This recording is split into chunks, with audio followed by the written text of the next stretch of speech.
Hey Xiegu fans, have I got news for you? Yeah, the one you've all been waiting for is finally coming. Hi, my name's John, amateur radio call sign M7CPT. Welcome to Amateur Radio on the Air.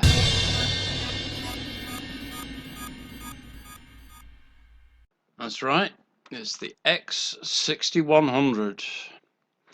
Today, I finally received an email from Radioddity saying they have a release date of the 28th of October at 9:30 a.m. EDT. I've got no idea what time that converts to, but the 28th of October is Radioddity's release date for it. But they haven't released a price that they will be selling it for. However, this image does not appear to be the final look of the X6100, although it is extremely close. It may be available in this color scheme, I don't know. Xiegu in Europe are accepting pre-orders for their products. Let me just get a release date for you. Estimated release in November 2021. Now, I'm sure you all know from previous radios at other companies, release dates vary. But November does sound about right. It will be getting sold in Europe, €695. Or if you want that in dollars, there we go, that will be $827.19 approximately. And Radioddity may sell it cheaper. So when it comes out, be sure to check their site as well. So what can we expect from this radio? First of all, it is a QRP radio. Just like the Icon radio, it's similar. It does 5 watts on the internal battery and 10 watts on an external power source. As you can see from the front, you got this one is for the volume, the squelch, and RFG. I don't know what RFG stands for. I'd have to wait for the manual for that. Also have Gen, App, Key, Message or MSG, DFN and DFL, MFK on the slider. Now these buttons across the bottom don't actually have anything written on them for a reason. They will refer to something that is displayed on the screen. And yes, I do have a screenshot for you. You've also got your frequency knob and a very small lock key on the front. So you press the lock key and you can't accidentally hit a key by mistake. The buttons on top, let me just see what we've got here. We've got A and B. It is a dual VFO, so I'm assuming that's the two VFOs. PRE, I'm not entirely sure what that is. It has the ATU, the antenna tuning unit, built in. Across the bottom, we've got FST on the right, AGC, the VM, which users of the G90 will be familiar with. Mode switches, you've got 3 of them. This one switches between AM and FM. You have one for CW and one for sideband.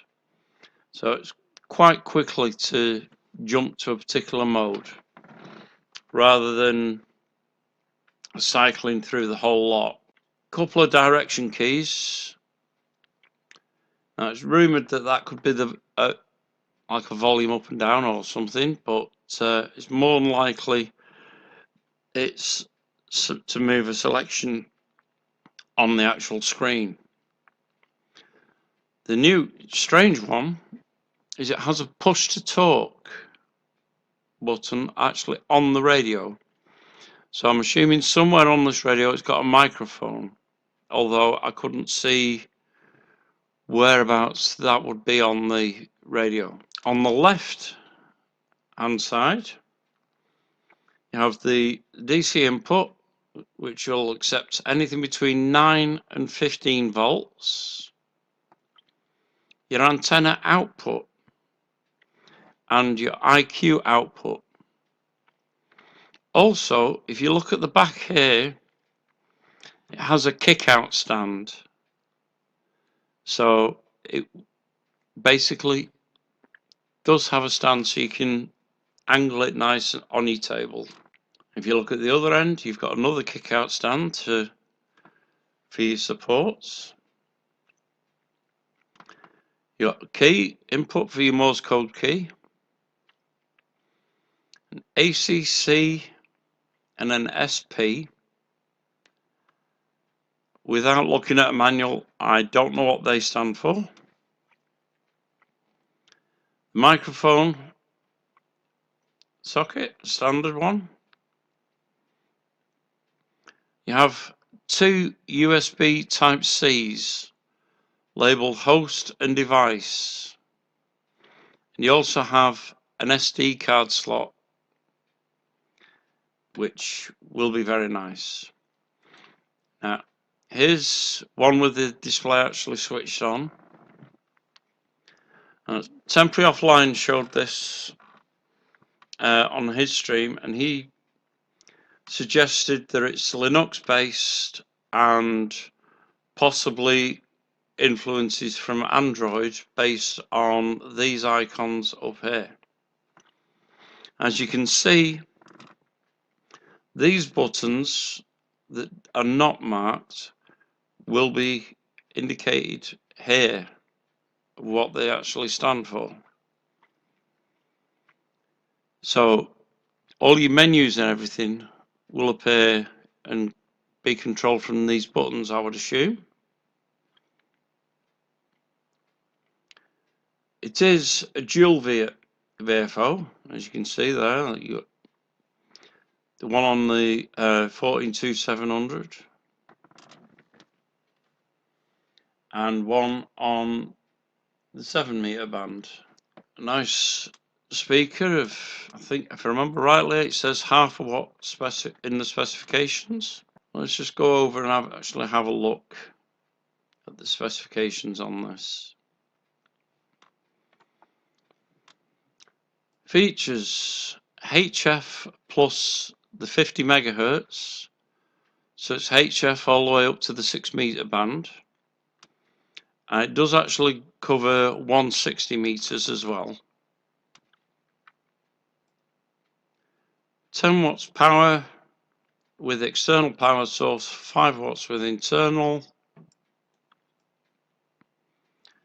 High resolution clear screen, 800 by 400 pixels, that's quite a good resolution, and 4-inch size certainly brings it in more in line with the GSOC screen. Large built-in battery capacity at 12 volts at 3.5 amp hours. The built-in automatic tuner.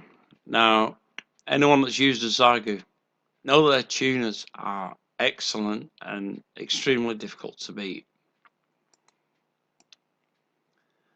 Standing wave scanner. Voice memory keyer. And also a CW memory keyer. Now, that's probably what the SD cards for the voice. Now, TO didn't know what the Bluetooth and Wi-Fi were going to be for. Well, on the specifications here, the Bluetooth and Wi-Fi supports wireless audio, keyboard and mouse. Also, it has an onboard USB adapter with a sound card. So it has its own built-in sound card.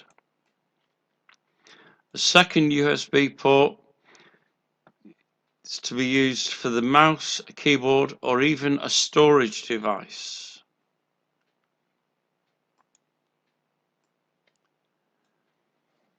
High stability TCXO internal clock source.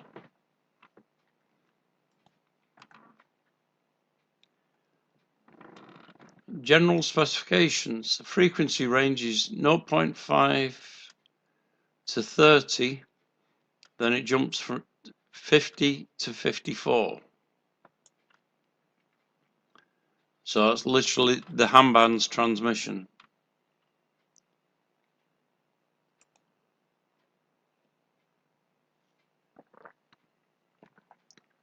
Operating modes: upper sideband, lower sideband, CW, FM, RTTY, and AM. Maximum frequency step of a single hertz. External power supply 9 to 15 volts, as I said earlier. Frequency stability 1 ppm after 20 minutes warm up. Antenna impedance 50 ohms, BNC antenna. Operating temperatures 0 to 50 degrees C. Frequency range 0.5 to 30 and 50 to 54. Transmitter specifications. This is prior to doing any kind of Mars mod, which I do not recommend. 1.8 to 2 megahertz, so that's your 160.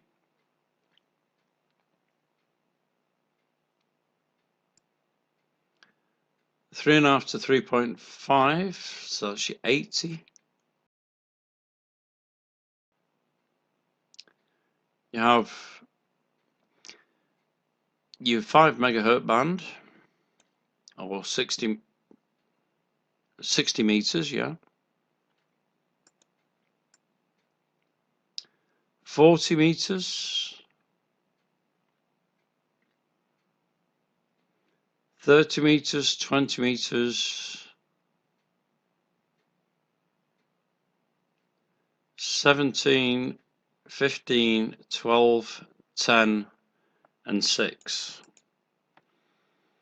Now, if you do a Mars mod, as I say, I do not recommend it.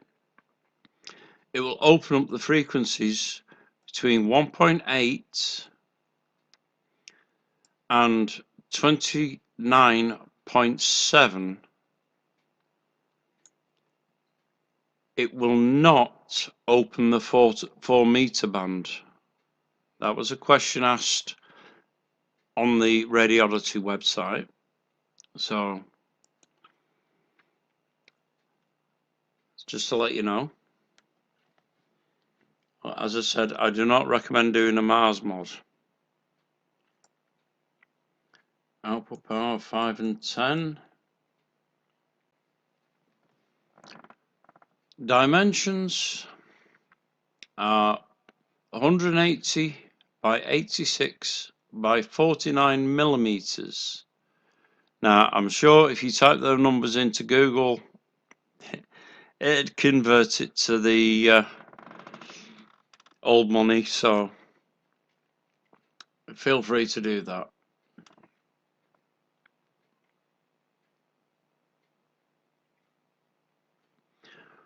What's going to be in the box? 6100, well, the X6100, obviously, complete with antenna tuner and internal rechargeable battery. A microphone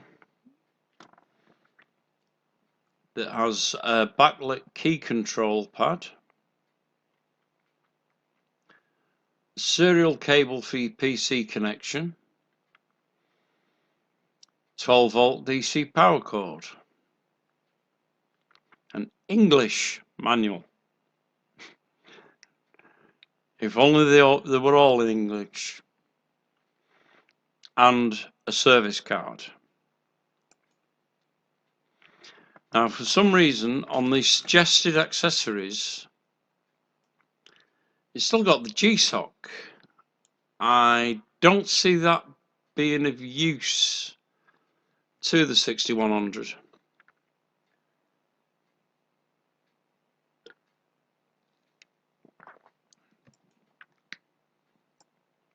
For those of you that need more than the 10 watts, they do recommend their own 100 watt amplifier.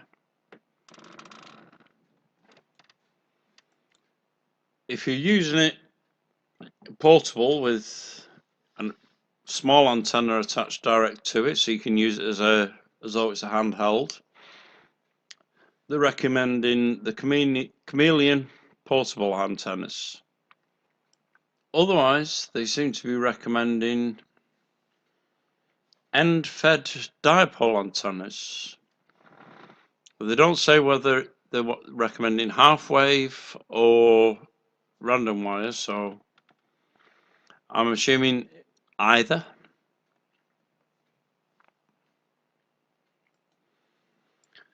The mic mod boom and Xeigu adapter bundle. That I looked at in a previous video. That's for adding a microphone or a headset with a microphone and a foot switch.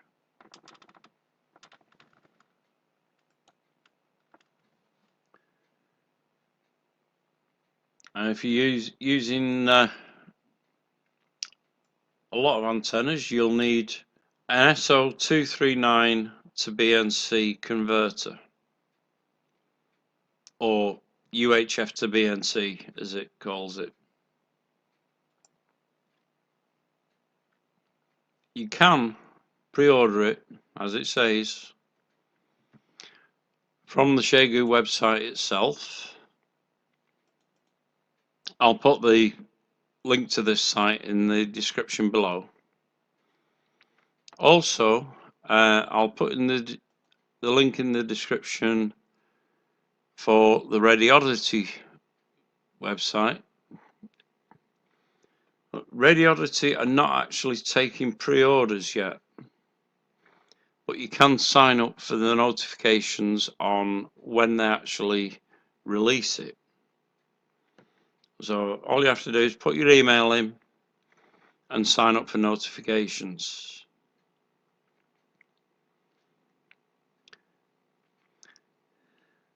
Their price of 7 pence or 9 cents, ignore it, that is not the sale price, obviously.